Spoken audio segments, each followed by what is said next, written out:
आज की चर्चा में आपका स्वागत है। तो डब्बा जी की किचन जो है अभी तक सेट नहीं हुई है, वो सेट हो रही है और सब लोग जो उसमें सहयोग भी कर रहे हैं कि कहाँ क्या होना चाहिए और क्या गलत है क्या सही है, उसकी भी उनको अकल दे रहे हैं। अब देखिए, अगर प्रॉब्लम जो है वो सेल्फ से है जो कि कांच की है यानी ग्लास की है, और उसके अंडर द सेल्फ आपने जो अपना चूल्हा रखा हुआ है, गैस बर्नर रखा हुआ है, तो आप उसको शिफ्ट कर लीजिए। अगर आप उसको नहीं हटाना चाहते तो ये बड़ी आसानी से शिफ्ट हो जाएगा। ज़्यादा से ज़्यादा ये होगा कि आपका जो पाइप है उसका इंसर्शन के लिए जो होल किया हुआ है तो वो आपको हो सकता है दोबारा करना पड़े, या फिर पाइप लंबा हो सकता है। तो ये तो आप बड़ी इजीली से मेंटेन कर सकते हैं ना इसको। तो जो उनके व्यूअर्स सुन रहे हो वो ज़रूर उनको बता दें कि ऐसा भी करा जा सकता है। और इतने सारे जो प्लास्टिक के इन्होंने डिब्बे और ये सब जो खरीदे थे, मुंबई से खरीदे थे और यहाँ लाने के लिए खरीदे थे, तब भी हमने ये बात की थी। इतना सब लेके यहाँ से जाना कुछ ठीक नहीं लगता, क्योंकि वहाँ पर भी तो ये सब चीज़ें मिल जाती हैं। और पास में ये जो कानपुर है जिसकी शॉपिंग आज ये दिखा रहे हैं, तो कानपुर में तो हर चीज़ मिल जाती है। आप चाहो तो लखनऊ चले जाओ, ठीक है। तो आपको इतना सारा लेकर आए, उसके बाद फिर यहाँ पे इतनी सारी किचन की जो सारे सामान थे वो सारे आप यहाँ पर भी खरीद के लाए। ये इतने सब डिब्बे ये जाते कहाँ हैं? ये इतनी प्लास्टिक को कितना वेस्ट करते हो आप।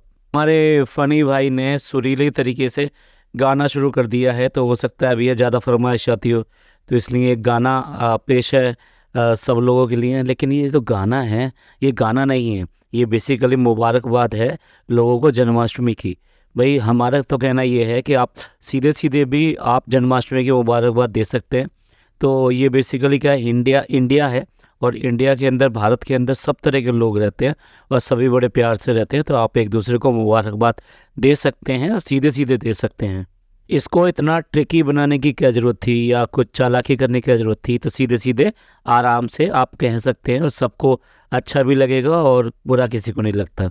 अब जब किचन की ही बात चली है तो आप अपने जो ओरिजिनल प्लांट होते हैं आप वो कम से कम पसंद करने लगे हैं वो प्लास्टिक के प्लांटों से। और कहाँ तो आप एडवर्टाइजमेंट भी करते हैं कि वो इतने पेड़ लगाते हैं, ये लगाते हैं, और आप कुछ नहीं करते थे। एटलीस्ट अच्छी बात है कि आप जो है रियल प्लांट को भी आप अपने घर में लाने लगे हैं, अच्छी बात है। लेकिन देखने वाली बात यह है, किचन के अंदर इतना बड़ा गमला यानी इतना बड़ा कौन रखता है? नॉर्मली तो किचन की जो सेल्फ होती है ना उसके ऊपर छोटा प्लांट कोई लगाया जाता है या कोई बोनसाई वाला जो टाइप होता है ना वो लगाया जाता है। इतना बड़ा गमला कौन रखता है भाई? और आपने सही कहा, अगर बचपन में आपने बॉर्नवीटा पिया होता तो डेफिनेटली आपका कद जो आज है वो उससे भी ज़्यादा लंबा होता और आप आराम से किचन की सारी चीज़ें उतार सकते हैं। अब क्या कर सकते हैं, अब रबर की हील वाली चप्पल से काम नहीं चलेगा, आपको कोई स्टूल या इस टाइप की चीज़ें लेनी चाहिए जो किचन में सेफ़ तरीके से आप चढ़कर ये सब चीज़ें उतार सकें। आप किचन ऊपर बनने से अम्मी भी बहुत खुश हैं। भाई ये तो अजीब सी बात है। बच्चों को तो शिक्षा ये देनी चाहिए कि वो मिलजुल के रहें, अपने सास ससुर को अपने जो है माँ बाप समझें और सब कुछ जो करें वो उनके साथ करें। और ये तो पहली बात हो गई थी, यहाँ चाय पानी ये इन सब की ज़रूरत होती है, सिर्फ उतना ही हो। पर यहाँ तो पिछले पॉडकास्ट में भी हमने बताया था घर का हर सामान जो किचन के अंदर होना चाहिए वो सारा यहाँ पर ऊपर भी डाला गया है। और इस सब पर वो जो है खुश होकर ये बता रही है, चलो अच्छा हुआ, बहुत ही खुशी हुई कि किचन ऊपर सेट हो गई है। अब तो किचन वगैरह में पेंट जो है ना वो कुछ अच्छा नहीं लग रहा है, तो नया पेंट करने की तैयारी चल रही है। अब देखिए जो पेंट करने वाले हैं ना, आप मतलब सबकी इंटीग्रिटी पे इतना डाउट क्यों करते हैं कि भाई वो काम जो है टाइम से करेंगे या नहीं करेंगे? आपको तो ये होना चाहिए कि भाई हम उनको बात करेंगे कि किसी तरीके से वो आज पूरा करके जाएं, चाहे थोड़ा रुक कर चले जाएं, और हम उनके लिए कुछ ना कुछ करेंगे। लेकिन आप ये कहने की बजाय आप ये कह रहे हो कि भाई वो पीछे लग के कराना पड़ेगा। मतलब ये भी घोड़ा तांगे वाली बात है कि हंटर लेके चलेंगे तो उससे ज़्यादा तेज़ भागेगा। सम्मान कीजिए उनकी मेहनत का, जो वो मेहनत का खाते हैं और मेहनत की कमाई करते हैं, उनका सम्मान कीजिए। फ्रेंड जो है डब्लू भाई के घर पे गए हैं उनसे मिलने के लिए, जब बिरयानी बांटने निकले थे। एक तो अच्छी बात ये है कि इसके अंदर कि हम जो भी कुछ कभी सलाह देते हैं, कुछ अच्छी बात बताते हैं या कुछ गलत चीज़ को इंडिकेट करते हैं तो ये लोग करेक्ट करते हैं, ये एक अच्छी बात है। तो यहाँ पर इन्होंने जो है कि अच्छी शुरुआत करी है कि भाई गरीब लोगों में कुछ जो है खाना बांट दिया जाए जितना पॉसिबल होता है। देखिए इनको जितना अच्छा लगा इन्होंने उतना किया, तो ये एक अच्छी पहल है।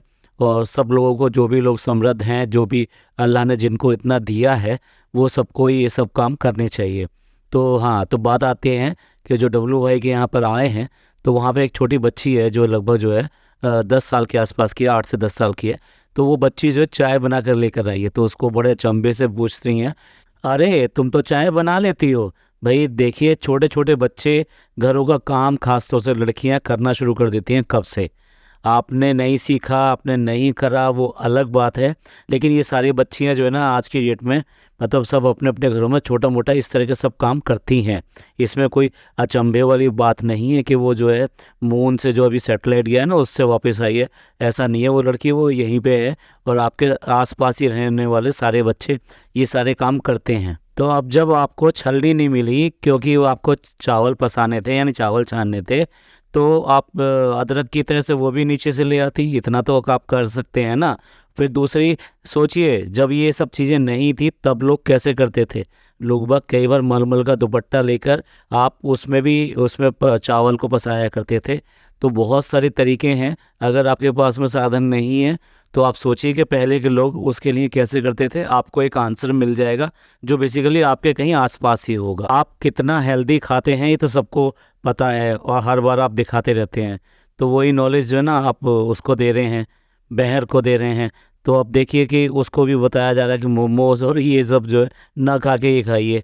तो आप पहले खुद तो इम्प्लीमेंट कर लीजिए इन सब चीज़ों को। और हाँ, आज फिर जो है फ़नी भाई जो लेट आए तो गुस्सा आ गया। तो वो गुस्सा जो है वो खाली उनको ही नहीं आया है, वो उस गाय को भी गुस्सा आया और वो पीछे पड़ रही है वो गाय भी। और फ्रेंड्स, इसके बाद का सारा हिस्सा जो है वो सिर्फ शॉपिंग, कानपुर की शॉपिंग और साथ साथ प्रमोशन इन सब का है। वो वही शॉप्स पर जा रहे हैं, उनके एडवर्टाइजमेंट भी कर रहे हैं, उनसे गिफ्ट भी ले रहे हैं। और हाँ, एक एग्जीबिशन सेल लगी हुई थी जहाँ बहुत सारी मोहतरमा जो हैं अपनी अपनी सामानों की नुमाइश कर रही हैं और वहाँ पे सब लोग लेने के लिए आ रहे हैं। एक पूरी तरह से ना वो एक लेडीज़ सिनेरियो था कि जहाँ पर कि जितनी भी जो लेडीज़ हैं वही वहाँ पर परचेजिंग कर रही हैं और शॉपकीपर्स भी 100% वहाँ पर लेडीज़ दिखाई दे रही थी। और उनमें से काफ़ी कुछ बुर्का नशीन थी और साथ साथ पर्दा के साथ में थी, यानी उन्होंने अपने बुर्के का पर्दा भी पूरी तरह से नहीं हटाया हुआ था। तो इस तरह के माहौल में आपको ना इतना सारा आप शूट कर रहे हो, ये सब कर रहे हो, थोड़ा सा कंजर्वेटिव रहना चाहिए था शूट करने के लिए। क्योंकि देखो वो पर्दा वाली औरतें थी और वहाँ पर सारा जो है लेडीज़ के लिए ही था, तो आप थोड़ा सा उसका शूट करते, बाकी नहीं करते। और बहुत सारे आप वहाँ से भी गिफ्ट ले आए। और उससे पहले अगर हम बात करें इस ब्लॉग के प्रमोशन की, तो प्रमोशन पहले ब्यूटी प्रोडक्ट्स का हो गया, उसके बाद में शॉप्स का हो गया, उसके बाद में रेस्टोरेंट का हो गया, फिर उसके बाद में लस्सी का हो गया। सब तरह के प्रमोशंस आप करते करते ये व्लॉग को पूरा कर लेंगे। प्रोडक्ट का प्रमोशन करते समय आप जहाँ पैच टेस्ट की बात करते हैं वहाँ साथ साथ ये भी इंक्लूड करना चाहिए कि आपको सम टाइम जो है अपने डॉक्टर्स को भी जो है सलाह लेनी चाहिए, क्योंकि बहुत सारे लोगों की स्किन बहुत सेंसिटिव होती है या एलर्जिक होती है। तो उनके लिए इस तरह के प्रोडक्ट्स होते हैं ना वो इतनी जल्दी सूटेबल नहीं होते। तो इन बातों का भी ध्यान रखना चाहिए। आप अपने प्रमोशन के चक्कर में बोल देते हैं कि 2020 लगाइए और आपका सुनकर लोग बाग जो है उसको फॉलो भी कर लेते होंगे। काफ़ी हो सकता है किसी को नुकसान हो सकता है इसका। तो अब आप जल्दी ही इनको मुंबई में देखेंगे क्योंकि वहाँ पर भी एक ग्रैंड सेलिब्रेशन की जो है तैयारी हो रही है, क्योंकि अब फेस रिवील होने वाला है और टीम की ये जो एक मुख्य मेंबर हैं, प्लेयर हैं, तो इसलिए इनका तो होना वहाँ ज़रूरी है। तो जब ये वहाँ पहुँचेंगी तब ही ये सब काम होगा। और इसके साथ ही ये बात देखिए कि भाई ये कहते हैं कि जो बुआ याद कर रही है, और यहाँ इतने व्लॉग दर व्लॉग आते हैं, ना भाई का नाम आता है, ना भाभी का नाम आता है और ना ही एक भतीजे का नाम आता है। चलिए ठीक है, कैमरे के पीछे तो ये ज़रूर याद करती होंगी। तो इस पॉडकास्ट को यहीं ख़त्म करते हैं, मिलते हैं अगले पॉडकास्ट में। ये पॉडकास्ट आपको पसंद आया हो तो प्लीज़ लाइक कीजिए, सब्सक्राइब कीजिए और शेयर कीजिए और खुश रहिए और अपने लोगों का ख्याल रखिए। शुक्रिया, धन्यवाद, थैंक यू।